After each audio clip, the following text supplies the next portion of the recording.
Mirror, mirror, who is the fairest of them all? Don't feel sad, don't feel blue. Frankenstein was ugly too. Hi, Dale coming to you from my backyard on this beautiful, beautiful pre-spring day. Hi, Dale coming to you from my backyard today on this beautiful, beautiful pre-spring day. And this is our final part of our closet remodel where I built this big, and I mean really big, floor mirror. Stick around, I'll show you how I made it. Come on, let's go. I'm using solid maple with a bit of walnut accent for this leaning mirror. I went to my local lumber yard and picked up some 4/4 that has been planed on both faces and has one straight edge. This is because I don't have a jointer, and buying boards this way is a good compromise for me of making my life easier and cost. I start by ripping the strips of maple and walnut that will make up the side pieces. The side pieces are fairly long, so I'm going to use dowels to help with alignment during glue up. I clamp the boards together and use a square to mark reference lines across all the boards. Now to drill the dowel holes with my Jessam jig. It should be as easy as lining up the reference marks and drilling away. At least that's what I thought. The issue I run into is user error, not the Jessam jig. I love this jig. I bought it with my own money. They are not a sponsor in any way, unfortunately. I just didn't think ahead, and on the skinnier walnut pieces, they are not wide enough for me to use the reference lines. To overcome that, I simply extend the reference line to a piece of scrap wood. I hold the scrap piece against the walnut, lining up the reference lines, and then I have the extra width I need to line up the Jessam jig. Easy peasy, lemon squeezy. Now that all the dowel holes are drilled, I put out my pipe clamps because it's glue up time. I start by globbing a bit of glue in each dowel hole in my maple boards and jam in a dowel. Next, I get all the boards lined up nicely on my bar clamps and spread a healthy layer of glue on all the edges. I make sure to get a really good coverage with glue, as this needs to be a solid connection. Once I have the glue spread crust to crust, I fit them together. A couple of these boards did generate a decent bow, so it's at this time I'm really happy I used the dowels, as it made keeping them aligned really easy. Once all the dowels are lined up to their corresponding holes, I simply tighten them down with my clamps, where I leave them for a while so the glue can do what glue do so well. Let me know in the comments if you think I should change direction here and turn these into 7-foot long cheese boards. The next step is to rough cut a length of maple that will be long enough for the top and bottom pieces of the leaning mirror frame. Once I have that cut, I can move over to my planer where I can run all pieces through to get both sides, top, and bottom pieces all the same thickness. I've mentioned before on other videos that I got this planer off of Craigslist for only $120, and I gotta tell you, it has been a life changer for me in the shop. Next, I simply cut the side pieces down to their final length. I also cut a small 5-degree bevel at the bottom of each piece. This is so that the bottom will lay flat on the floor when the mirror is leaning on the wall. I don't have my planer dialed in perfect yet, so I do end up with a bit of snipe.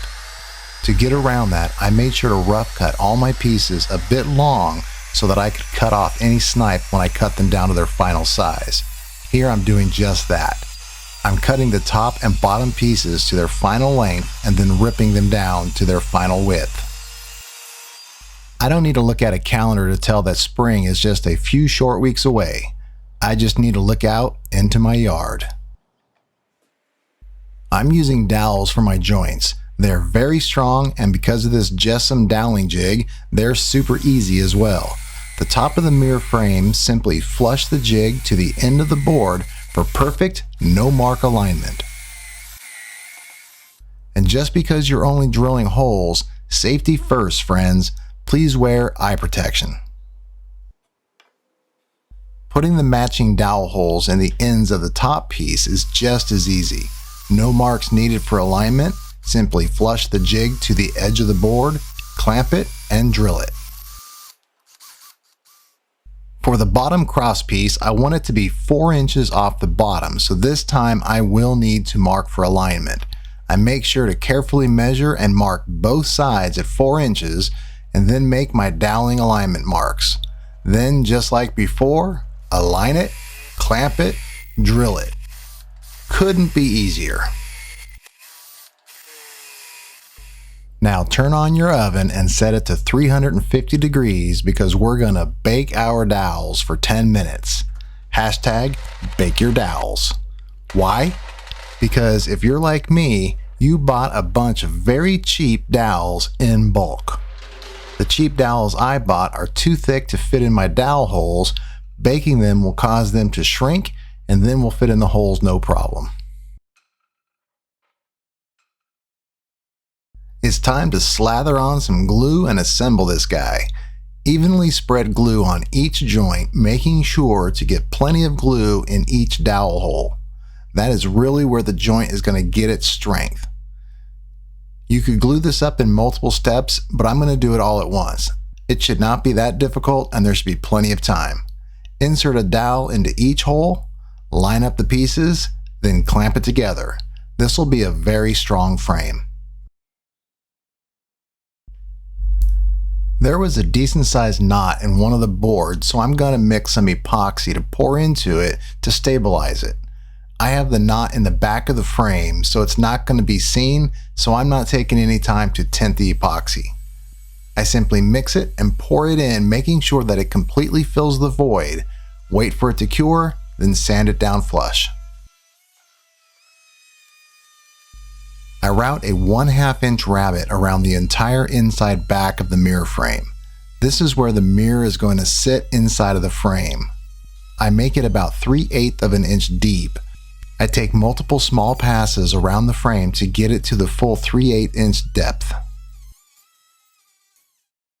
After rabbeting the groove for the mirror to sit in, I'm left with these rounded corners. I'll need to square those off, so I get my handy dandy chisel and I get to work.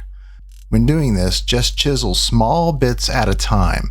Trying to take too much off at once is when you'll get yourself into trouble and the results are not going to be what you want.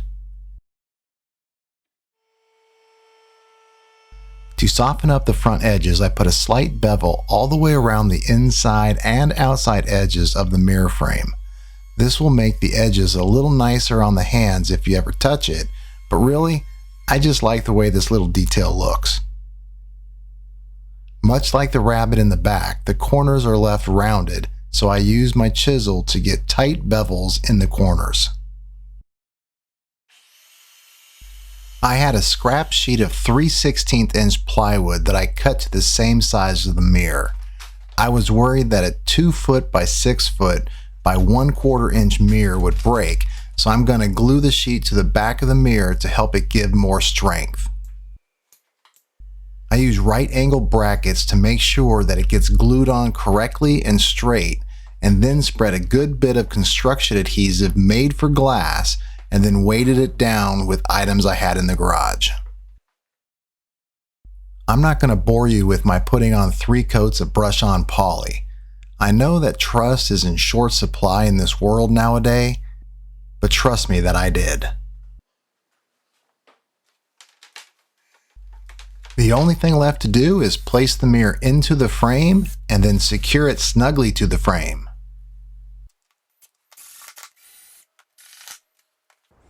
So here's the final product, and I have to say, I love it. Yes, it's really, really big, but I wanted this to be a statement piece in our closet, and it's gonna be. And besides, making it this big just guarantees you can get all of this in the mirror. While you take a look at the final product, please let me know what you think about the mirror and the video in the comments below. If you liked what you saw, give it a thumbs up and share it with someone you love, you like, or don't even care that much about. Just share it. Subscribe to my channel and follow me along with my other projects. Until next time, see ya.